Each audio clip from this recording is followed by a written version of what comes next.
प्राचार्य महोदय ने आप लोगों को जानकारी दी कि विद्यालय में हम लोग प्रबंध समिति की तरफ से कुछ कार्यों को अंजाम दिया है और कुछ कार्य करने वाले हैं।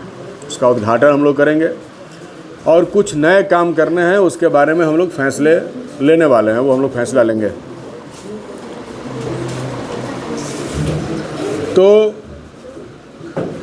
विद्यालय कोई भी हो, उसकी आधारशिला, उसका आधार जो है विद्यार्थी होता है। इसलिए मैंने आप लोगों को बुलाया, चूँकि आप ही के लिए विद्यालय है।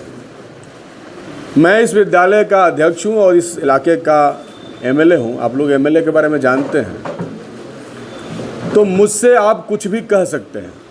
मैं जब आया हूँ तो सिर्फ अपनी बात कहने नहीं आया, मैं आपकी बात सुनने भी आया हूँ। इसलिए मैं अपनी बात पूरी करने के बाद आप सबको 5 या 10 मिनट का समय दूंगा कि आप लोग मुझसे कुछ सवाल पूछें या आप लोग मुझसे कुछ मांग करें।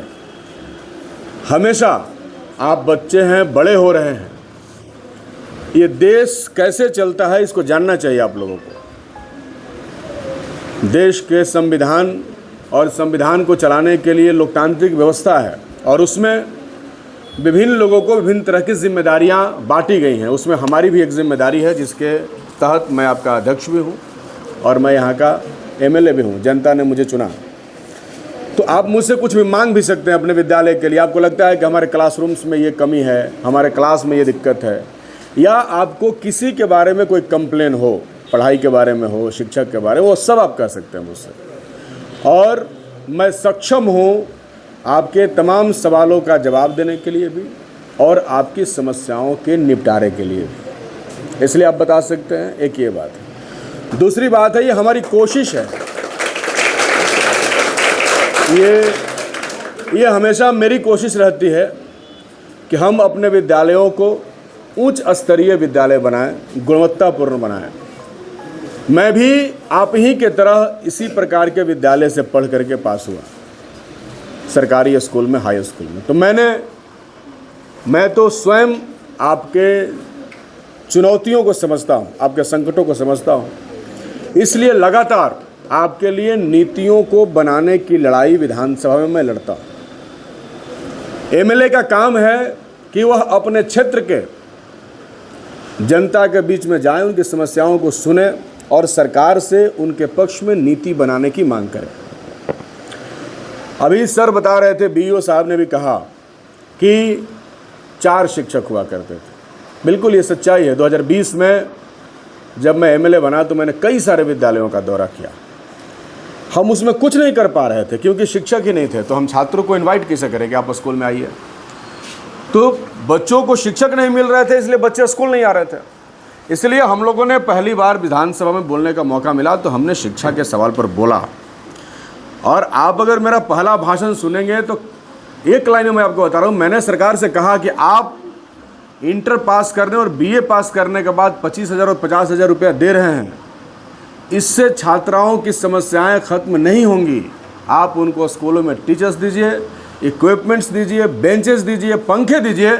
मैं गारंटी करता हूं कि आपसे 50,000 रुपया मांगने कोई नहीं आएगा।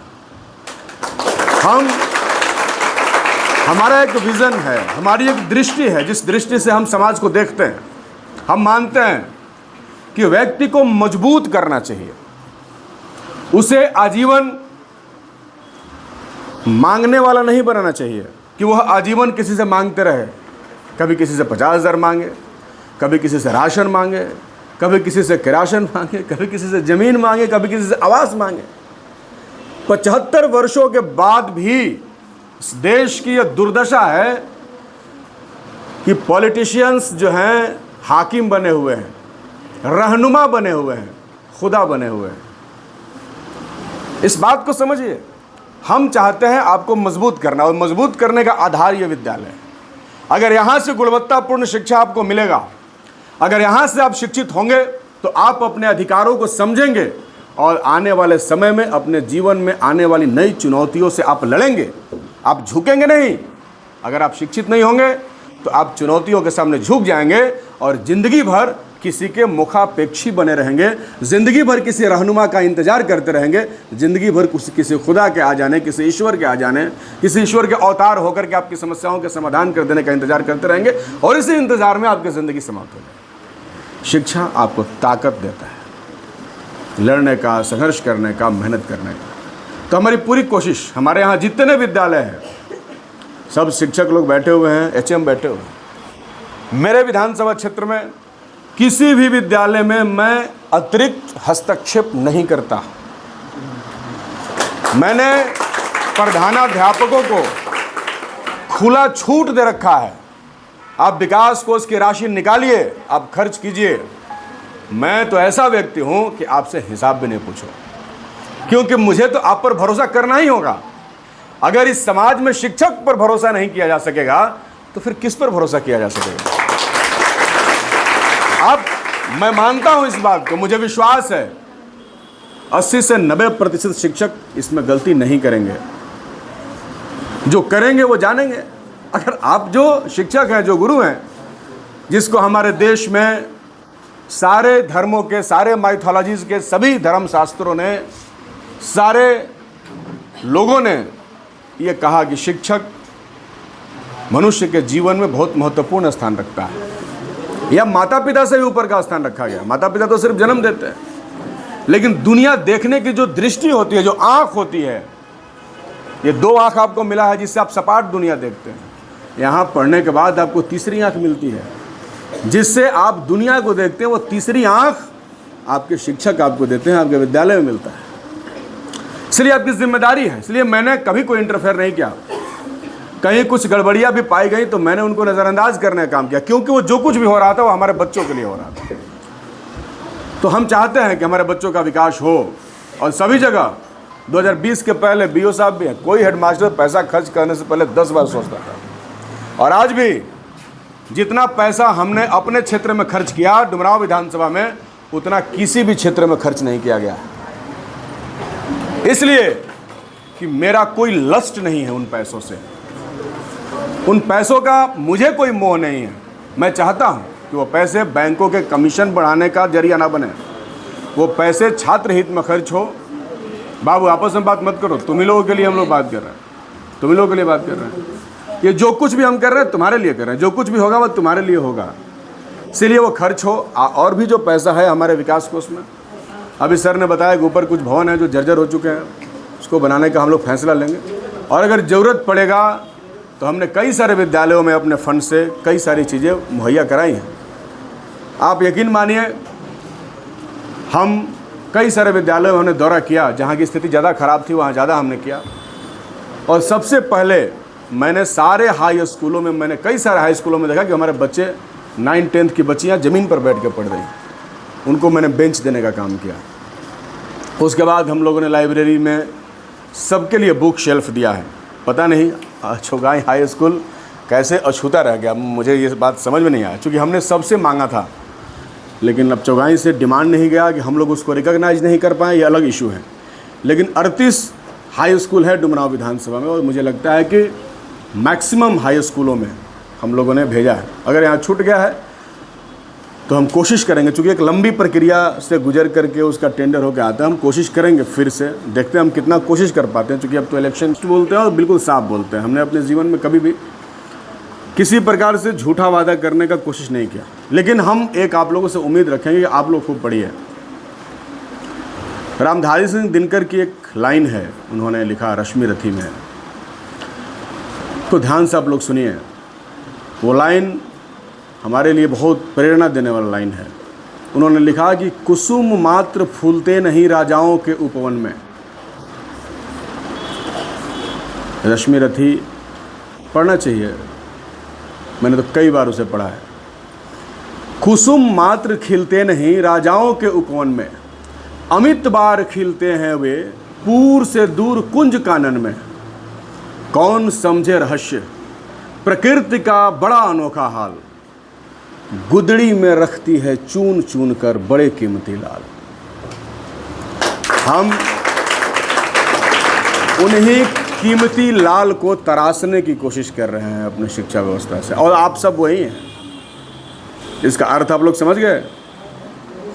इसका अर्थ है कि दूर सुदूर इलाके में भी जहाँ शिक्षा की और समाज के अन्य विकास योजनाओं की राशि, उसका दीपक, उसका रोशनी नहीं पहुँचता, वहाँ भी एक्स्ट्रा ऑर्डिनरी ज्ञान और कई तरीके से लोग मिलते हैं। हमें उनको तराशना होगा और हम यही हैं जहाँ से तराश कर हमको आगे ले जाना है। तो ये विद्यालय आपको तराशने वाला विद्यालय बने, आपको आगे बढ़ाने वाला विद्यालय बने। इसको बनाने की कोशिश हम लोग करेंगे आने वाले समय में। हम चाहेंगे कि बेहतर शिक्षा व्यवस्था आपके लिए मुहैया कराया जा सके। हम कोशिश करेंगे कि आपकी जो भी ज्वलंत समस्याएं हों उसका त्वरित निष्पादन हम लोग कर सकें, जो भी हमारे स्तर की समस्याएं हैं। और बाकी आपके शिक्षा के लिए बेहतर और सबसे अच्छा गुणवत्तापूर्ण शिक्षा व्यवस्था, आप लोगों ने देखा कि हमारी हुआ 2 हुआ 3 हुआ 4 भी होने की सूचना है। तो बहुत सारे शिक्षक हमारे आए और बहुत इंटेलिजेंट शिक्षक लोग आए हैं। मैं तो उनसे मिलता हूँ, मैं देखता हूँ। अभी संगीत की शिक्षिका आई हैं, वो हारमोनियम बजा रही थी, आप लोग गा रही थी। बहुत खूबसूरत ये दृश्य था। मैं नहीं समझता कि पिछले 15-20 वर्षों में ऐसा दृश्य किसी ने देखा होगा। तो ये एक नया दृश्य है। हम चाहते हैं कि इसको हम और अपग्रेड करें। खेल के शिक्षक हैं, अन्य विषयों के शिक्षक हैं। सर बता रहे थे कि विज्ञान के कई सारे विषयों के अच्छे शिक्षक हैं। मैं तो गांव के बच्चों को कहता हूं कि तुम जाओ स्कूलों में और वहां के शिक्षकों से मिलजुल करके ज्ञान अर्जित करो। और मैं शिक्षकों से भी कहता हूं कि आप बच्चों को खोजिए, ढूंढिए। शिक्षा देने का सिर्फ इतना मतलब नहीं है कि जो आएगा उसी को शिक्षा देंगे। हमें शिक्षा लेने के लिए लोगों को प्रेरित भी करना है। ये भी एक शिक्षक का कर्तव्य है। हमें उनको प्रेरणा भी देना है कि शिक्षा क्यों ज़रूरी है।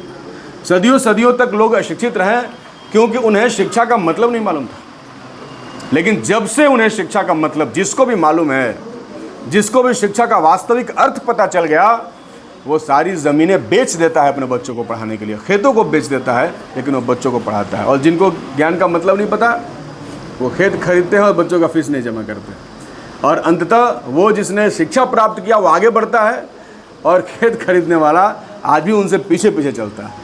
इसलिए शिक्षा का बहुत महत्व है। आप लोग खूब बढ़िया से पढ़ाई करिए, मन लगा के पढ़िए। ये खुशी की बात है कि हमारे विद्यालय के चौगाई हाई स्कूल के बच्चों ने 81% से ज़्यादा मार्क्स इस परीक्षा में उन्होंने हासिल किया। मैं सबको शुभकामना देता हूँ। उम्मीद करता हूँ कि आने वाले दिनों में भी आप लोग और अच्छा करेंगे, आप लोग और ज़्यादा मार्क्स, ज़्यादा नंबर लेकर के आएंगे। हमारा मान, हमारा गौरव बढ़ाने का काम करेंगे। अगर हमारा कोई बच्चा सक्सेस करता है, टॉप करता है, टॉप 10 में आता है, तो हमारा छाती ऊंचा होता है। लोग बाहर में हमें भी कहते हैं कि भाई आपके डुमरांव से देखिए एक बच्चा जो है इतना अच्छा नंबर लेकर आया है। आपके डुमरांव से या बक्सर से कोई यूपीएससी कंप्लीट कर रहा है, कोई बीपीएससी कर रहा है या कोई कुछ कर रहा है। तो ये सबको गर्व की अनुभूति होती है। इसलिए जीवन में आप अपने लिए, अपने परिवार के लिए और समाज के लिए भी गर्व की अनुभूति का कारण बने, इसकी कोशिश आप सब लोगों को करना चाहिए। बाकी हम लोग मिलजुल करके तमाम समस्याओं के समाधान का निरंतर जो प्रयास हम लोग कर रहे हैं, आगे भी हम जारी रखेंगे। और आपसे भी हम ये कमिटमेंट करते हैं कि हेडमास्टर साहब को निश्चित तौर पर आज के प्रबंध समिति का हम लोगों को तो 5 मिनट की मीटिंग है, उसमें भी हम कह देंगे कि आपको जो भी खर्च करना है आप कर सकते हैं। आप अपने ज़रूरत के हिसाब से, पूरे शिक्षक लोग हैं